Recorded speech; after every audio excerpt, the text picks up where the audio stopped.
1, a 2, a 1, 2, 3, 4. T to G to I to F to F. Thank God it's first. Thank God it's first. Thank God it's First Friday. Hello, everybody, and for the last time, this is Deacon Luke. And for the next year, I'm still Brother Andrew Torrey.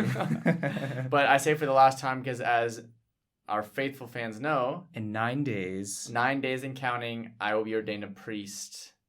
Wild. Amazing. A wild priest? A wild priest for Jesus. So obviously we're recording this episode before Brother Luke enters into his sacred period of retreat. Spiritual exercises. Which you're starting this evening. Yes. So this episode will be released the day before you're ordained a priest, the last day of your retreat, at which point you will be more than ready to be configured to Christ for all eternity. So have you, listener, ever wondered what goes on in the heart and mind of a man on the threshold of his ordination? I think those are the kind of questions that Brother Andrew has prepared for me. Indeed. So I have in front of me this, it's a piece of paper shaped like a, I don't know, what is it shaped like? It's like a chevron. I think that's the official name of it. A chevron? Actually, you're right. It is shaped like a chevron. Exactly. And so yeah, I think we should ask, I think you're on the hot seat tonight, Brother Luke. Deacon Luke. Almost Father Luke. I'll accept that as long as the June episode is more focused on my other co-host. Well, I think we're going to have to focus on all the fruits of the first month of your priesthood. Oh, man. So before we dive into these dynamic interview of this man who's about to be ordained a priest, how was your Holy Week, Easter? What did you do? Where'd you go? You're still in Mexico, right? Incredible. Yeah, and I can't wait to hear your stories too. So as you all know, I'm in Monterrey, Mexico, but we took a group of about 20 young men from Monterrey, 8 hours south of Monterrey to San Miguel de Allende. And so from there, drove maybe 45 minutes kind of on these dirt roads to arrive to these very small towns. Ours was probably the biggest of the small towns, and it has 300 houses. Okay. We So that's what they're telling us. We weren't able to, we wanted to visit all the families. The idea is that you spend the week of Holy Week, so Palm Sunday to Easter Sunday, serving the parish, serving the parishioners, getting the people excited about the masses, confessions, offering confessions. We did a lot of games with the kids. We did some talks for the parents. We brought donations of non-perishable items. We brought some clothes. Gotta love those non-perishables. And it was an incredible experience because, as we're going to talk about this episode, I'm about to be ordained a priest. And the deal with these small towns, why it's so helpful for them and why the pastors in those areas are so grateful is because they can't make it. It's like rather than a priest having one parish where he celebrates 2 or 3 masses, or maybe he even has an assistant pastor. Here in these Mexican towns, there's so many Catholics, which is beautiful, but it's one priest, and he has to take on maybe 20 different parishes, so to speak, in 20 different towns, and so he can't obviously dedicate the amount of time he would like to each person. And so then that's where we come in, the missionaries, and there's something like 80,000 in Mexico or something. It was like a huge number, tons and tons, and that's lay people, legionaries, consecrated men and women. Yeah, these are the famous mega missions. Mega misiones. And we hadn't done it in 2 years because of the whole pandemic and everything. So they were even more excited to have us there. And yeah, it was an incredible experience of seeing the faith of these, of all the people that live there, because they live well, they live simple lives. It's not abject poverty, but they live, simple lives. They raise their crops, they have their animals. That's the sustenance of their lives and things. So they get by, they have work and factories and things like that. But as one of the women who lives right in front of the parish was insisting and telling us, was that we wait all year round for this week when the missionaries come. That's amazing. And so we were blown away by their gratitude, and we were just so grateful. That's really humbling for somebody to tell you that. Like, I've been waiting this whole year for you to come. Like, most people wait for their vacation to know, to wherever. Yeah, or Friday, wait for the weekend. Yeah, for the weekend. And they're waiting for Holy Week when the missionaries come and they bring life. And so they were the middle schoolers or ninth graders, and with just a lot of flair and pizzazz, and they come ready to serve, and they did a great job.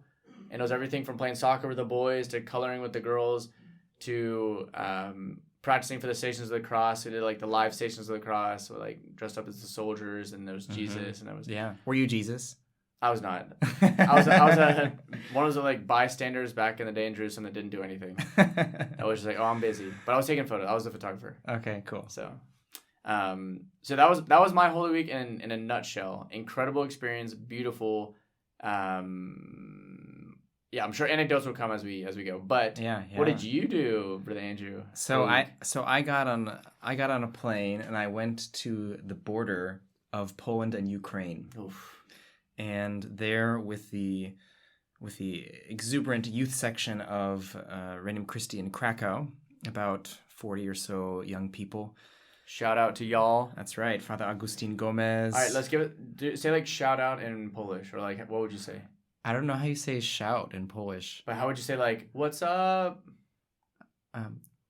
What's up? Co tam słychać? Hey. I think that's what it is. All right. I think that, or co słychać. Co means what? If you're listening to this, you speak Polish, put something in the comments. Please. Some feedback. He needs feedback to continue. Perfecting, correcting. Exactly. So obviously the point of the missions, the trip, was to help the Ukrainian refugees, right? So at this point, it seems that the flow of refugees from Ukraine into other countries has sort of slowed, and even some people are, you could see, going back into Ukraine. I met this at the border, crossing over into Ukraine, in the building checkpoint. I was handing out crosses, and I gave this cross to a father and his two young teenage kids, and he was going back into Ukraine. Presumably, his house is fine or whatever. But it was just meeting the people there was so beautiful. When I gave them these crosses, he was just he started to cry. It was just a simple little cross, but he just had so much faith. It's amazing how in areas of conflict, disaster, like what you just said, simplicity of life, whatever, where people don't have all the comforts, or even they're being persecuted, like as here in Ukraine. You can either be angry, or you can either be frustrated with your lot in life, or you can grow and have a deep faith and depend on God, and find there your ultimate value, ultimate support and rock foundation, right? And I think that suffering definitely favors that, even though it's not a good thing. It's not obviously not a good thing, war, but God, like this master artist, brings out beauty from evil. And so it was a beautiful mission experience, lots of enthusiasm. Our main work was handing out food, tons of sandwiches. We made salads. Were you able to communicate with the Polish that which is pretty good? How long have you been speaking or studying? Yeah, so I 4 years ago I did an online course in Polish. And you have your diploma to show it? Yeah, so online courses probably don't have a good rap. But actually, it was really good. It was this professor in Krakow at a university. It was 1 hour a week, just me and her, and it was only in Polish. So at the very beginning of the course, it was so hard, so hard. And at the end of the course, it was so hard. So we got rid of one of the so's. Wow, so that was at least a lot of progress there. But it was a beautiful experience. It was obviously in missions you get tired. But we were helping the refugees with their luggage, with their at the train station. It was mainly women and children, right? Because men have to stay in the country to help, and so giving out food but my favorite experience was Palm Sunday, crossing over into. I had a 3-hour time slot where I was able to cross over from Poland into Ukraine, and I had all these crosses, like I was saying, and I said, I can't just hand out food. I need to give Jesus, Amen. Which is a work of mercy, right? I mean, Yep. Giving food, so it's a good thing. It's not like you have to say the name Jesus when you're doing a work of mercy, right? That already is what Jesus did. But I wanted to do it specifically, and so I was like, okay, I'm gonna cross over. Let's see what happens. Let's see what we find. And I was just went to all the people that I saw there. There were like Ukrainians, and they understand Polish, and they understood an American speaking broken Polish. Thanks be to God, that was the Holy Spirit. I mean, not so broken. That's impressive. So I went to them, and I just felt like I wanted to love them, and I wanted to tell them, the whole world is with you, and we're praying for peace, and you're not alone, and there's gonna be peace. We're gonna win, and here's a cross. Jesus loves you so much, and try not to worry, and it was just a beautiful. It's just beautiful how that message just reached people's hearts. This one woman said, "Yeah, I just lost my home. I don't know what to do," but she said, "Okay, now I'm gonna wear this cross around my neck," Or I met these kids, just so innocent kids. They're just beautiful, and they were just so happy to get a missionary cross, and it was just something really small. You just feel so powerless in front of like the evil of the the powers of the world that determine the fate of so many people, and you just feel so small. Yeah, like, what can I do? And right. And I asked myself a lot, like, how is handing out sandwiches, like, or putting meat on this, or slapping on the mayonnaise, like, how am I helping people? But it is. Yep. When everybody comes together and does a little part, it does make a difference. And you met these people from all over the world, volunteers, Israel, Bolivia, Belgium, South Africa. Everybody wanted to come and help. It was just beautiful. Cool. You got to see that firsthand, because you sort of hear about it in the news and things. That right. Volunteers are coming in and doing what they can, and governments are sending whatever. Right. Yeah, millions and millions. You got to see it firsthand. Yeah, it's this great If you want to donate money, I suggest you donate money to an organization called World Central Kitchen, which was the organization that we volunteered for, the Regnum Christi group. And they just give out free food to people in conflict areas, and it's great. They do so much good work. So it was a beautiful experience. Thanks be to God that He gave us that opportunity. It's really easy for those of us who do work like this to realize that other people might think, wow, I can't believe he did that, or I can't believe he did on missions, or like, wow, what a great person. And we're the first person to say that it's an act of mercy of God that He allows us to bring His love to other people. Like because you just receive so much more. As everybody says, it's just so true, folks. Yeah, it happens every time. You just receive so much more. But anyways, let's close this chapter. Let's keep praying for peace in Ukraine. Brother Luke, you're about to be ordained a Catholic priest. What is a priest? Oh, okay. I think I had an exam question on this back in theology days. That's right. What is a priest? Like, you say that name, people today might think, priest, like, I don't even know what that is. It's like a male nun, or it's like, or what is it? Like Has anyone really ever said that? Yeah. So like I actually did hear somebody from somebody else who did hear it. Like somebody was like on a city bus. And a brother said, "What are you, a male nun?" Exactly. So right. Besides a male nun, how would you explain? I mean, that pretty much sums it up. I think that's like it kind of gets to the core of it. Male, you have to be male. Yeah. Dedicated to God. No, I would say the two things that come to my mind are another Christ and the love of Christ's heart. I think love of Christ's heart was John Vianney, if I'm not mistaken. But that's how he described a priest. Like, what is a priest? It's the love of Christ's heart. And what does that mean? So I think the experience that we all have, first of all, is that we're not worthy of this. It's a gift, a vocation. So it's not something that we train for ourselves. We look for, I merit this because I've trained and studied all these things, or like, I want this, so I'm going to do it no matter what. No, it's a gift, first of all. So vocation, God says, hey, I choose you. You have to freely say yes, because He doesn't force us either. But you realize, and I'm sure this is true for both of us and every priest out there, that it goes it's something much bigger than you. Like, the priesthood is, the only high priest is Christ. And so each of us represents, and we live out, and we live out His mercy and His love and His mission. We continue the saving mission of Christ, who's mysteriously present now in each priest. And so we present through some miracle of the sacrament of holy orders in me. He will be loving through me. That's what I was trying to get to, that as a priest, you realize, or as a soon-to-be priest, as a brother and deacon training to be a priest, that, wow, this vocation it's not me that's doing this, and it's much bigger than me. So if I have my little problems and things, I need to like put that aside, because this is about Christ wants to reach this person that's in front of me. And so the priest is this instrument or just a bridge between whoever the person is and Christ and God himself. And so I think that's how I would understand the love of Christ's heart. It's almost like the priest, as like John the Baptist said, like I must decrease and he must increase, is maybe a good way to sum up what a priest is. Wow.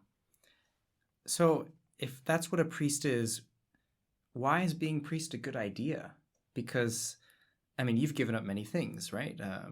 You don't have a wife. You're not gonna have sex, which is a great thing in life. Everybody likes it.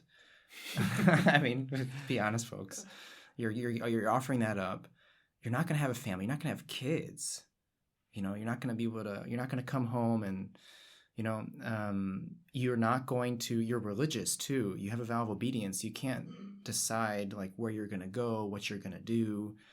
Like you've taken like, but then I see you and you're happy. You're full of life. You have peace in your eyes. Like, why?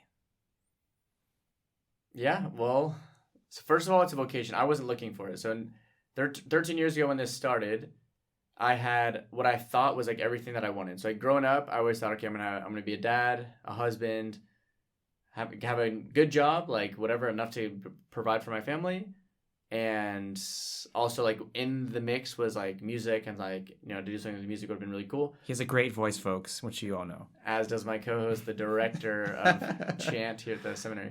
And so I was thinking, okay, well in college I had all of that. I had the band, my major in architecture was going well. Mm-hmm. I was about to go study in Barcelona. I had an internship in an architecture firm. I had a girlfriend, my friends. So it's like everything sort of added up. It was like, okay, well, this is pretty much the person I wanted to be when I was younger. If I had to look at myself in the mirror, I should be perfectly happy right now. And there was something missing, and it was because I wasn't living my faith. And I discovered that very fast. And so I said, well, Lord, I'm going to put my life in your hands. And I really wasn't living my faith at the time. And so like that was the first kind of grace that God gave me, that I really all of a sudden desired to know what his plan was for my life. And within 3 weeks, maybe it was like a month max, I'd already met 2 priests, been invited to a discernment retreat, been told by a lady, like indirectly, but that I should be a priest out of nowhere. And all this is happening so fast.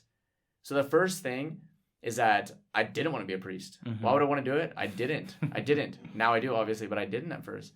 Because all I saw was, hey, my plans and what I thought would make me happy, and to have my family and have my wife and all these things, that's what I've always wanted. I felt like all the other things were kind of like if I'd had a good job or not, but as long as I had my family and I had someone that loved me and that I could love them, and we could have children and I could raise them.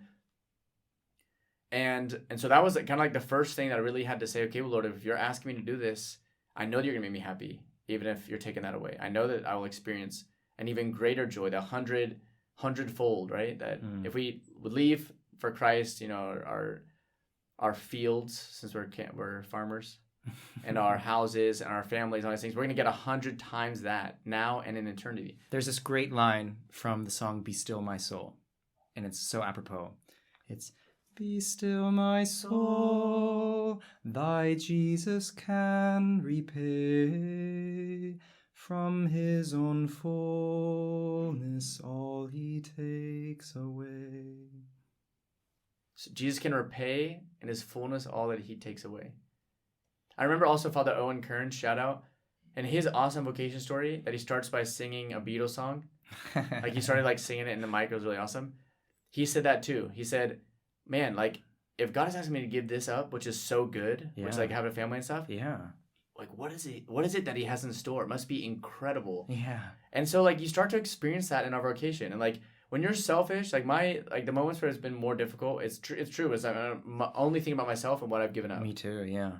Absolutely. But then when I'm living in the moment, in the present moment, and I'm thinking and I'm seeing how God works through me, and like you experience in prayer like the desires that Christ has in his heart for the people that you work with, how much he loves you, how free he leaves you to say yes or to say no. It fills you with, I don't know, with passion for life and with an energy and humility, a lot of humility and gratitude before such an amazing thing. So why would I leave it all? Well, first of all, because I've experienced the love of Christ, and it seems like there's no better way to dedicate my life than to have other people experience that same love. and mercy, that they're loved no matter what.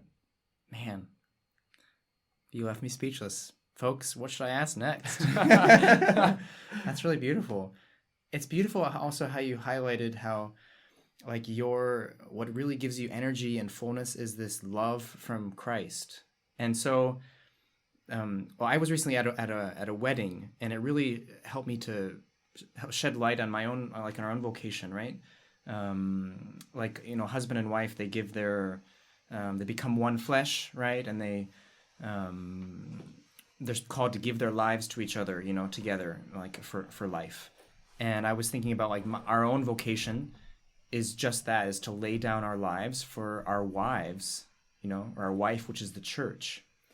And so I guess my question would be, where do you get this energy? Like, how do you, like, does it just come to you through osmosis? Like, are you sleeping at night and like the next day you're like waking up and like, yeah, Christ our King, thy kingdom come, I can do this? Or like, where and how do you get this love and this energy? Because there needs to be a source, right? You said Christ, obviously it's Christ, but like how? Like, what do you do? Like, how does that get to you? Well, it's definitely not always like, you don't always feel the energy. Like, you don't always feel peppy and ready and like, today's gonna be an awesome day. Like, if you look at your schedule and it's like, I have this meeting and I have to drive 30 minutes and do this and I have to drive back, and then it's like, when am I gonna even eat lunch? And then, oh man, I have to pray, and then where am I gonna go to mass? Like, I can easily get stressed, and I'm sure that happens in any vocation. Yeah. And so like, part of me is just like, okay, I'm gonna put that in God's hands, and like, I'm gonna try to do it with as much love as I can. But especially when you don't feel it, which is kind of like the day to day. Like, I love what I do, but it's not like I'm always like, hey, this is gonna be great, you know? Yeah, like, sure. And if it's hot outside and you're getting sweaty, like playing soccer with the kids, and then it's like you have to go and give a talk, and it's like there's moments of, like, where you're uncomfortable, and that happens in any vocation. And I think the key is remembering why you're doing it, and then staying connected to Christ, like through prayer. Because if you don't pray, I notice it in my life, like if I'm not praying, it's just because I'm lazy, then like you'll start to like lose focus, get discouraged, and all those things. But I think, the energy comes from that relationship, because this vocation isn't possible without God, and without being connected to Him, without the grace that He gives you. And then also, like, there's obviously resonance, and as someone called to the priesthood, right, when you're living that out as best as you can with your mistakes and everything, it resonates, it fills you. At the end of the day, you're dead tired because you woke up early, you went to bed late, and you do that all throughout the week. But it's satisfying, mm-hmm. and like, I think you forget that too in the seminary, like, because you have 2 more years here. No, one more year, yeah. Because you're already in second theology. Like, I think it's easy to forget that when you're in the seminary, and then you get back out into like the mission. You're working at a school, and like daily you're working with these kids and their families and things like that. And you remember you're at the flock. Yeah, like you see how much the world needs priests and men of God, and like how hungry they are, especially in missions. There's actually, so speaking of anecdotes, the one that comes to mind right now. So I think it was pretty sure it was Palm Sunday, and so we had said, okay, Deacon Luke, you take care of talks for the adults, and then missionaries, you guys take care of games for the teenagers, and then other missionaries, like half and half, teenagers and then kids. Okay, perfect. So we had Palm Sunday Mass in the evening, and the father, Jose Enrique, was like hopping around from town to town to town. So he came to our town, then he had to drive really quick and go to another town. And so these women in the morning, on Sunday morning, were asking me, oh, is there going to be a talk for us? And I said, well, no, not today, because we have this Palm Sunday Mass in the evening. So it's kind of like my job is done, because they've had their formation, which is a 2-hour Mass or 1.5-hour long Mass. And I didn't think I needed to give them more. And right. I did actually have something prepared, but I was like, in the end, I was like, no, there's not going to talk. Another lady comes. I said, no, there's not going to be a talk.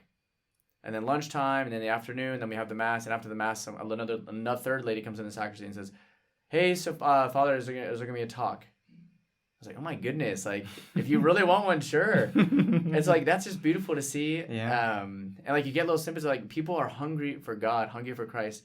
And it was amazing. And so I gave this really simple, and rather than talks, I had like discussions planned so that they would talk amongst themselves. Okay. And so it was a lot of, that day it was just it was maybe 15 ladies. And so I kind of got a discussion going on what is love, actually. and like how love implies sacrifice, and how love, like when fear comes, it takes away love. So we had this really good discussion, simple but good. But yeah, I said yes in the end because I realized, well, if they want it, of course, like who am I? Like, again, it's not like for me to, the priesthood's not something that I can hoard, it's to share. And so if they want, they're asking for more, let's do it. I'm all in. And so, yeah. So that's sort of, it's beautiful that people have a hunger, right, for God. They've never met you. No. But they know that you represent God, right, in a humble way, and they just come to you and they're eager for it, right? It's beautiful to see, and I guess probably other parts of the world, the eagerness for the priest is maybe not as fresh, right? Yeah. to put it lightly, right? I mean, of course, the priesthood in the last 30 or so years has been greatly tarnished, right? It's lost much credibility in the eyes of many people, right? And legitimately so, right, for the sins of so many people who are in the same vocation, right? Why do you seek admittance into this institution that has been so, that has just lost so much of its luster, that has been so publicly defamed and so stained by many people? Like, why would you want to be a part of that? And even interesting, like our religious order itself was founded by a man who is notorious for sins like these. So it's like it's funny, we can't escape this. It's like it's so much a part of our lives, but in a sense, like historically, but in another way, it seems like it's not a part of our lives. It seems like there's something else that's bigger, that's shining. Why do you want to be a part of this? There are a lot of, it's very true everything you're saying about the priesthood, and we know that, and we've experienced it. Like, people coming to us and like they're far from the church now because they had a bad experience or whatever. We had talks, I don't know if it was a year ago, 2 years ago, from victims of abuse from priests, right? And it breaks your heart, and it's so sad to see the impact it has, the trauma it causes, and lifetime scars that people have to live with, and it's terrible. And so part of that is a motivation. Like first of all, like me being no better than them, I need to be on guard against any temptations. I need to, like, we know there's so many people praying for us, and so we need to like receive those graces and continue asking people like, hey, everyone listening to this podcast, please pray for us. Yeah, because it's not easy. But then at the same time, there's so many holy priests. And so I'm very motivated to be like them. Like these holy priests that I see in my day-to-day life, the priests that I live with. There's an Irish priest who I live with, Father Patrick Mcminiman, who's been in Monterey. So like, speaking of being a missionary, it's like he's been in Monterey 35 years. He's from Ireland. So he was sent, I think, to the U.S. From Ireland, Father Patrick. Get some potatoes and haggis on the grill. Yes, he likes that. Can you grill haggis? He actually calls potatoes spuds. Spuds? Yes, he calls them spuds. He doesn't call them spuds? Yeah, spuds maybe. He might. He's from Northern Ireland. He's from the north. He's from the north. Belfast. Oh, Belfast. Yeah, that's right. That's correct. Very good. Yeah. Little green man in the north. So you can tell by Andrew's accent's better than mine because he actually lived there for 2 years. So Father Patrick is just an incredible example. I'm sorry if I'm wrong here. I think he's almost 70.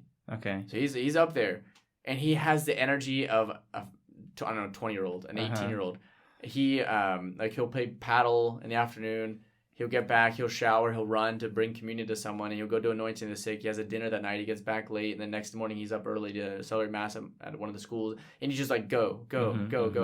And he's the funniest person you ever meet. He's just like it's so fun to be around him, and he transmits, he just radiates peace and joy, and like when I see that kind of example, that's what motivates me to continue giving myself completely. There was a documentary I saw too during Lent called I Am Fire, I think. It's Father Henry who passed away. He got cancer, but he was a priest with the missionaries of the Servants of Mary, if I'm not mistaken. They have like a really complicated name. I always forget it. Servants of Mary and the Sacred Heart on Holy Saturday. No, I'm wrong. I'm sorry, I'm botching it, but it's like the Servants of the Home of. But yeah. Anyways, Claire Crockett is the same congregation. What is it called?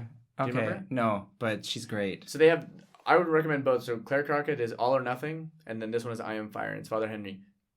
Incredible example. So when you see these people who just they 24/7 are just thinking, what can I do to serve others? Because they're so moved by Christ, the example of Christ. Like, I want that. I want to continue praying. I want to continue going deeper in who God is, who Christ is. He's alive and he wants to love. And the image of the church is so sad that people think Catholic Church, pedophiles, scandals. It's so frustrating, isn't that? I just met a lady on a plane, and she was saying, I've been really far from the church for a long time because I just always received a sense of guilt whenever, and it kills you. And so we had a good conversation the rest of the plane flight, but like she was also really confused because she started asking me about a book, and I looked it up later, and I told her right before we were about to leave the baggage claim area, I was like, hey, by the way, I would watch out for that book. I'd never heard of it. A Course on Miracles, I think it's called, or A Course on a Miracle. And basically, like, she thought Jesus had appeared to her, but this apparition of Jesus is saying things that go against doctrine of the church. And so she's like, but it gives me so much peace and all these things, like, not like the church does and not like the church did. Right. And so it's so sad. And so we have a chance, all Christians and all Catholics are called to make that difference and to show people the real face of the Catholic Church, which again is continuing the saving mission of Christ here on earth. That's what the church is. The church as a sacrament is Christ's kind of invisible presence, but visible but invisible presence here on earth. That's through the sacraments and through preaching and through. So we have an opportunity here. And applying the Dunque hermeneutic, yes, as is our wont, right? Our habit here on this podcast.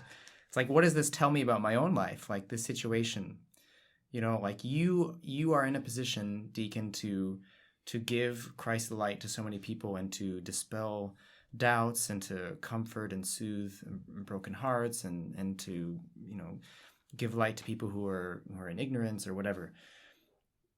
The only way that you can do that, I think, is what you said earlier, like this energy that you receive from Christ through prayer. And so this makes me think that, like, me, I'm going to be in your shoes in 2 years, right? And so if I want to... And it flies by. If I want to have a tenth of the energy and enthusiasm that you have for your vocation, I really need to be close to Jesus in prayer. Like this is like extracting from this beautiful situation, this vocation that you're sharing with us today. Like, if I want to have that same fire, like I need to be close to the fire. I need to turn the heat on, So that really gets me excited about like having a deeper relationship with Christ and knowing that He's gonna, it doesn't depend on my feelings. Like He really is gonna make me shed His light and warmth, light and life to other people. And that's obviously not just for people who are candidates for the priesthood. That's for everybody. So folks, pray. Enjoy your prayer time. Don't be lazy. Don't just give, today I'm just going to do like 5 minutes. No, give quality time. Embrace the silence. And even if it is 5 minutes, sorry to cut you off. Yeah. Get to know this person who sometimes we just push back and think he's from 2,000 years ago. Get to know him because he's alive here now. And he's speaking to us every single day. He's speaking to you today, right now.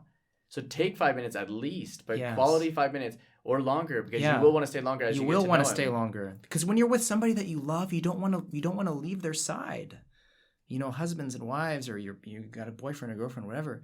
The person that you like, you're always thinking about him or her. You're always, and so like that should be like your first thought of the day and your last thought of the night. I remember there was a consecrated. Sorry if this embarrasses my parents. My dad always says, he calls my mom like baby doll. we know that they're faithful listeners, so shout out to the Rubicki family. So let's see what they have to say about that. But there was a consecrated that came to me one time, and I think they know this, so I don't think it's private or anything. I don't remember even who it was, but she said, I'm always in these meetings with your parents, and I hear how your dad talks to your mom and how she responds to your dad, and I always think like, wow, if they love each other that much, like how much more should I be in love with Christ, who's my spouse, and it was funny, like that was her takeaway. Like, but it's beautiful because our vocations feed off of each other. We see a husband faithful, giving to his wife, giving his kids, like having a priority, like how can I form my kids in the faith? working hard, training. Like it's such a tough vocation, and I get to see it up close and personal with my brothers and sisters and my nieces and nephews. I have 9 and 1 on the way, almost 10. Oh, wow. Double digits. And like to see the sacrifice that they make for their kids, it's beautiful. And so that inspires us as priests. And hopefully we as priests in our self-giving and sacrifice for the church, which is our spouse, we can inspire you too. Yeah. Praise God. So obviously we both of us know that in the church there are 2 types of priests. I'm not going to ask you what those are. No, it's simple. There are diocesan priests and there are religious priests, right? It's simple. So a priest who is bound to a territory, to a diocese for his life. Sometimes they change a stay, they move or whatever, but usually you're bound to the territory. Or a priest who is not bound to a territory, but who's bound to a religious order, which is trans-territorial. It goes across territories, and so you can be moved around to different places. Territory fluid, as we would say today, right? So in your territory, so Brother Luke, you are a self-identifying territorial fluid. So how would you? So you are not going to be a diocesan priest. You're going to be a religious priest. Why that type of priest? Why not stay in Bakersfield, California, or in Dallas, Texas, or Houston, wherever your parents are living now? Yeehaw. Why not stay in Texas? Why did you want to fly away? So, really, it's very simple. From the very beginning, I said, look, it's either, for me, it was like priest or not priest. It wasn't like diocesan or missionary or whatever. It was priest or not priest. And that priesthood example, I guess, the closest to home that I always had since I was in 4th grade were legionaries. At the time, I didn't realize there even was a difference between like the guy I was seeing at this camp and then the guy I was seeing at Mass on Sunday at my parish. I was like, oh, they're all priests. Yeah. And then as I got older, obviously I understood the difference. But in the moment when I was 20 years old, finishing my 2nd year at Texas A&M, when the vocation pops up. And so the vocation popped up in the form of the legionary priest vocation. And so when I was discerning, it was, okay, am I going to be a legionary, or am I going to go back and study architecture, or am I going to go and be a psychologist, which is another idea I had because I like psychology. I just wanted to dedicate myself to like helping people get over certain difficulties and things. So for me, it was very simple. And now that I look at it, I respect so much the diocesan life. Yeah. Because, and it's beautiful. And also I, in a sense, like envy, but in a good way, that they get to see their parishioners, and for the most part, because some of them, they move around quite a bit too, like within the parishes, within the diocese. Sure. But they get to see, a kid go from, his baptism into his communion to his confirmation, and like get to see these people grow up.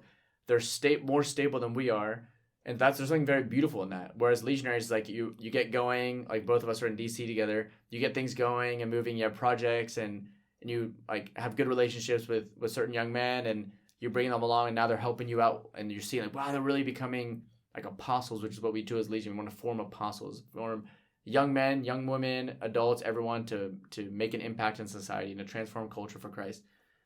And then you leave, and you're done. It's like, that's so hard. After 3 years, 6 years, or 9 years. It's like you're out of there. And so it's like Father Patrick, I mentioned earlier, 35 years is kind of an exception. Now he's like the celebrity of Monterey because he's been there so long, and like he's baptized everyone in Monterey. Oh my exaggeration, but but the missionary priests. So like saying that about diocesan priests, it's beautiful, but I feel very much called to like be sent wherever the church needs us, and as legionaries, like wherever the legionaries need me, to be sent, and like wherever that is. If I have to learn another language, let's do it.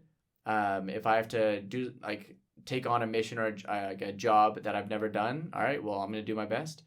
I like the excitement of it. It's really cool, and we can also dedicate ourselves because the parish priest has to be on top of everything from like the air conditioning just went out in the parish. Like, what are we going to do? Let's go buy fans at Walmart and all these things. Whereas legionaries, we have practical things we need to take care of, but it's more like, okay, well, while he's doing that, I can, invite his parishioners with his permission to go to a mission trip to Haiti. And like do these things where he can't really do that because he has to be there for the Sunday Mass, the Saturday Vigil Mass. He's day in, day out. And so we have a very unique opportunity to do flexibility and just like for initiatives, like what are your ideas? What can you do? Like in Monterey right now, we have Faro Music. So Club Faro is the youth organization. We have the ECYD. It's materialized in Monterey, and it's called that. And so this program for middle schoolers and high schoolers, I really like music, which we mentioned. And so we I got 5 middle schoolers together, and we participated in the Battle of the Bands, and we passed from round 1 to round 2, and then after round 2, we didn't make it to the final round, but they did an amazing job. And that's something that I know that music brings people together, and these young men in particular have a gift. And so they can start using that and for good. And they wrote a song called Home, dedicated to the refugees of Ukraine. Wow. And it's awesome. Like, they wanted to write a song with a message, and this 7th grader in Mexico wrote a song in English dedicated to all those people, the victims of the war in Ukraine. Mm-hmm. And so they're using their talents to spread a message, to motivate, to support, to show that, they're there with the people of Ukraine. And again, like, that's maybe something that maybe as a parish priest I wouldn't have the opportunity to do, or as a missionary priest, it's like more like flexible, and it's like open waters. You can think outside the box, and you can, okay, how can I evangelize this city, this town, this state, whatever. And so for me, it's just, I feel like that's what resonates more. I love that. Mm-hmm. I want to do that. I want to do mission trips. I want to do, road trips. I want to do camp outs. I want to do, and like get people out of their comfort zone so that they can experience something new and beautiful, which is the church, which is the gospel, and dedicate my life to that. There are a lot of religious orders that could be described in those terms that you just said. What is specific about being a legionary priest, like a missionary priest in the Legion? Like, why? I mean, so of course you have a family history, right? And you said since you were 4 years old, you've known legionary priests, right? And so that's sort of been, or fourth grade. So that's sort of like your history, right? But what do you like about the legionary priests that have attracted you? Like, why the legionary priesthood? Yeah, so from the very, very beginning, so we still have, but especially in the first few years as a novice, we have a very strict schedule, and that expresses the great desire as legionaries that we have to take the mission seriously of transforming culture.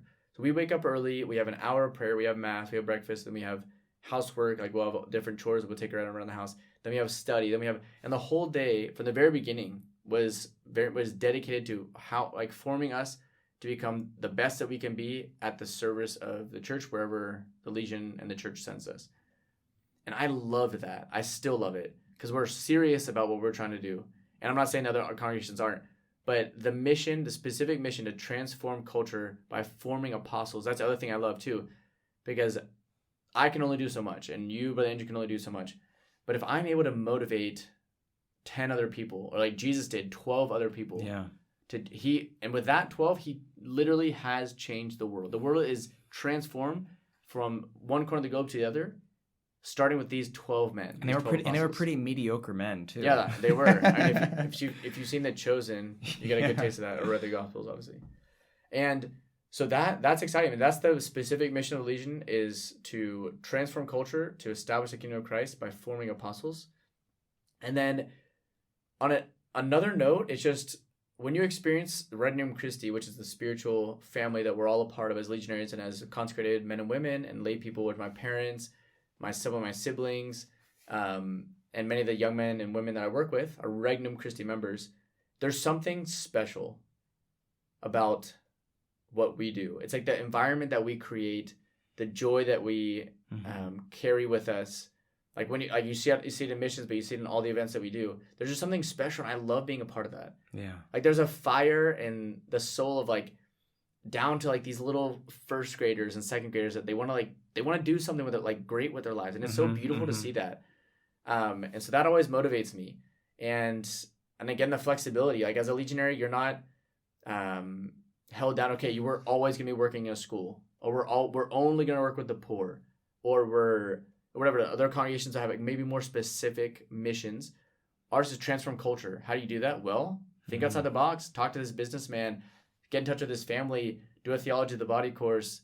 Do a course on the Bible. Take these young men to a mission trip. It's just the sky's the limit, and it's okay. How can God through me bring about this transformation of the culture?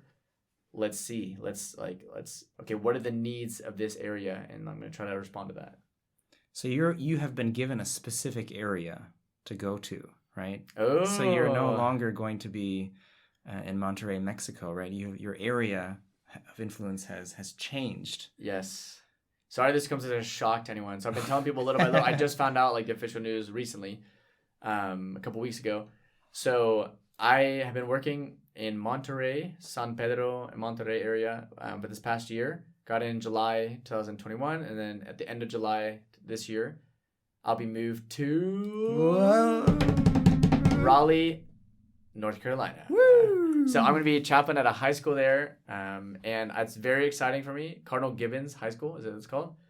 I'm excited to meet who's going to be kind of like my boss, I guess. I don't know if that's a title he would prefer, but he's a director of like the pastoral life, and he's gonna be coming to my ordination. That's amazing. And so I'm excited to meet him. I'm excited to meet the staff. Have you ever met him before? No. And he's just coming to your ordination? Yeah. That's awesome. Yeah, his name's Gary. So okay. Gary, shout out to you. Shout out to Gary. And thanks for all your prayers. You've been let me know that he and his community is praying for me and people. And so awesome. That's really nice. And so I'll be there at the end of July. And as amazing as my experience in Mexico has been, they also told me, hey, you're only going to be there for a year. And so I was sort of prepared for this, but open to if they let me stay for longer. Yeah. Because I love the work we're doing there. Yeah, it's hard to change places. Yeah. It's tough. Like you're connecting with these young men and these families, and you're seeing them grow. Mm-hmm. But yeah, as Legionaries, we're called to be missionaries. And so part of that is wherever they send us, we're ready and we're eager and available, and we're going to give 100%. I'm 100% in Monterey right now, and I'll be 100% in Raleigh. And still available to the people in Monterey, like, you know, obviously. It's not like I disappear from the face of the earth either. Right. So that's the exciting news. As you know, it's like bittersweet always, like when you get a new assignment, because as happy as I've been in Monterey and just like been very welcome from the very beginning, I'm also very excited for this new mission to be a chaplain at a high school with over 1,000 students. That's wonderful. Boys and girls, and just be able to serve them now as a priest. That's like also just with that changes. That's like total game changer. Yeah. Like to go there as a brother or a deacon is awesome, but to go there as a priest. Yeah, and no, you don't. Now you're not going to have to say like, you're not going to have to say anymore. You know, I'm sorry, I'm not a priest yet, or no, I'm sorry, you know, I can't. Oh, I'm actually not a priest yet. You know. Exactly. Father, can you hear my confession? Yes. I can, but I can't give you absolution. That's like that's the typical response. Exactly. We don't actually say that. As a non-priest. Exactly. So, yes. So in 9 days, that changes. Fine is going to change. 9 days. So, wow. Yeah, coming to a close here. In 9 days that we're gonna have this ceremony. Or if you're really faithful, you're listening to this first Friday of May. Tomorrow. That's right. Tomorrow. That's right. Well, nobody is, because they're not going to have access to our files on your laptop.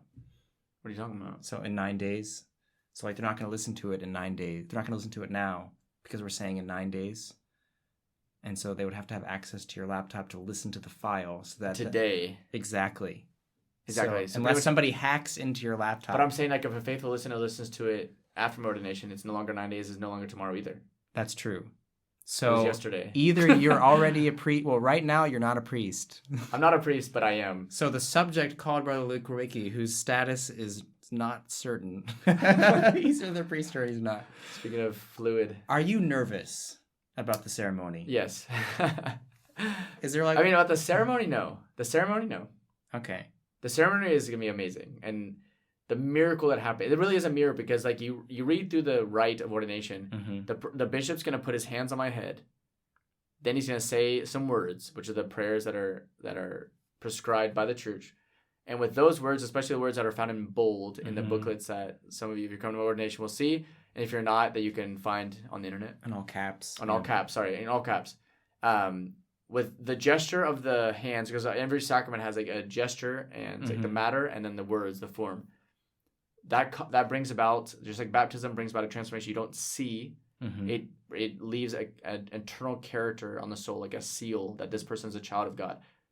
I will have that seal placed on my soul for all eternity as a priest. So that miracle, like for the ordination rite, it's going to be amazing. But I guess what gets me nervous, not so much the ordination rite, but it's what I'm called to live up to. And I don't know, there's always, I think every priest I've talked to has always felt like, oh yeah, like you're never going to be ready. Like, I feel like I'm not ready. Yeah, you're never going to be ready. Right. And that's true, because it's bigger than us. It's the priesthood of Christ. So we're never going to live up to that completely. But more than anything, just excited and grateful. And I know that it's not me. Like doesn't all depend on me. It's much more I depend on God and on Christ, that He'll help me. When we profess, I think that in the Legion we've always heard this, that like it's not so much that I'm saying, Lord, I'm going to be faithful to you. It's much more when we say, I'm going to live poverty, chastity, obedience for the rest of my life, it's much more God saying, I'm going to be faithful to you. Rather than us being faithful to him, which we try to do. As you see in the Bible, man always messes up, but God continues being faithful. And so I'm banking on that. All right. So here's a sticky question. Your family member comes to you and asks for confession. What do you do? I say yes. I've heard people that's like, no, I couldn't do that because whatever, awkward. But it's not us. Like that's what, I mean, I have no experience of this. And so the priest said I have more experience have said, oh, no, it's better not. And in a certain sense, it's true. But I just think as a priest, it's not you that's confessing. It's Christ. True. That's true. And so, and I've always heard, the priest have always told me too, that there's a special grace that you forget what you hear in confession. I hope that's the case. And I hope that's the case too. But at the same time, I think I've always heard as well from other priests. So like all these things that I've heard and because I haven't experienced it yet, is that you leave confession, like priest leaves confession edified, like impressed, on admiring the humility of people. And the sincerity of the repentance of the person. That the person goes in and thinks, oh man, like you might just as you're about to walk in the confession, oh man, this priest is gonna think I'm horrible. Yeah. But the priest is the opposite. It's the opposite. It's the opposite. Like, wow, this person has the humility and the sincerity and the self-knowledge and the desire to be close to Christ, that he or she is sharing all of this with Christ, because it's not the priest. Right. That's why the priest can say, I absolve you from your sins. Through the ministry of the church, I absolve you from your sins. Not Christ absolves you from your sins, because it's Christ who's absolving the sins through the priest. And so I would say yes. Yeah. But maybe for my siblings, my family, maybe they're more comfortable confessing with someone who's not their son or brother. I'm sure, yeah. But yes, I would say I'm not going to turn away anyone. No, of course. Yeah. Awesome. So last question. Okay. Where are you going to celebrate your first Mass? Ooh. So I'm going to celebrate my first Mass at a parish here in Rome called San Salvatore in Lauro. And I've asked Brother Andrew to sing. Oh, yeah. Some of the brothers there. I asked Brother Luke to celebrate it. So. It's all about him. It's about the part. And so he said yes. He's my co-host has always got my back.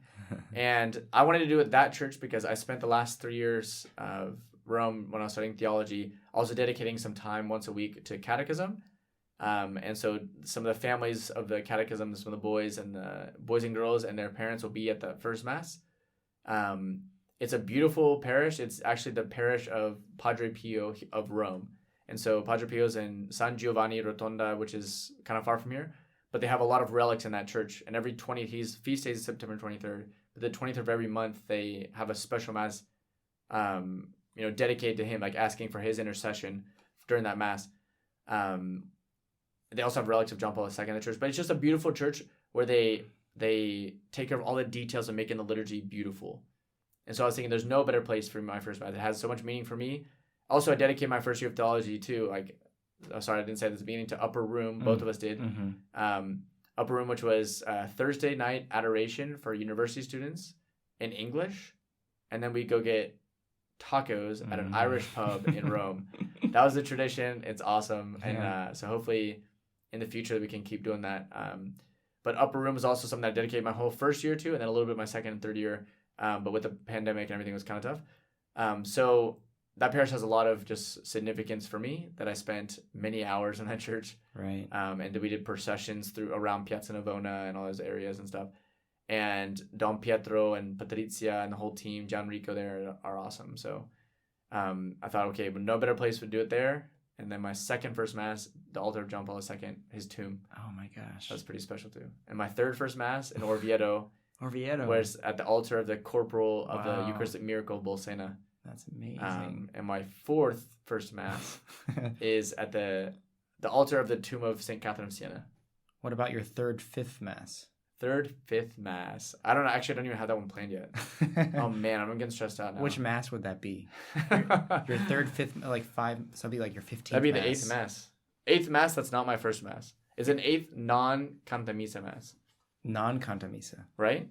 Not sing the Mass. Because all the first Masses are first Masses. And then so it's not a first Mass anymore. Now it's your second Mass. And then third. And your third fourth, Mass. Fifth. And then the third, fifth would be the 8th, I guess. I thought it was like 3 times 5. Because like your first fifth And then your second fifth is your 10th Mass. Oh. And your third fifth is your 15th Mass. Put it in the comments of this podcast. What do you think? All right, folks, let's keep Deacon Luke in our prayers as he enters his retreat and as he is configured to Christ for all of eternity. And let's pray for vocations to the priesthood, that more men give up their lives so that they can receive so much more back. How can this episode help you to live your vocation out to the full? Because remember, people, we do not just do. We dunque. Veni Creator Spiritus, mentes tuorum visita, implesube.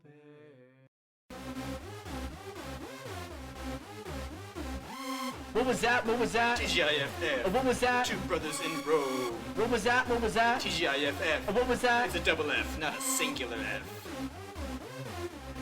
TGIFF Instagram is TGIFF.podsquad. Facebook, Instagram, Internet. all over.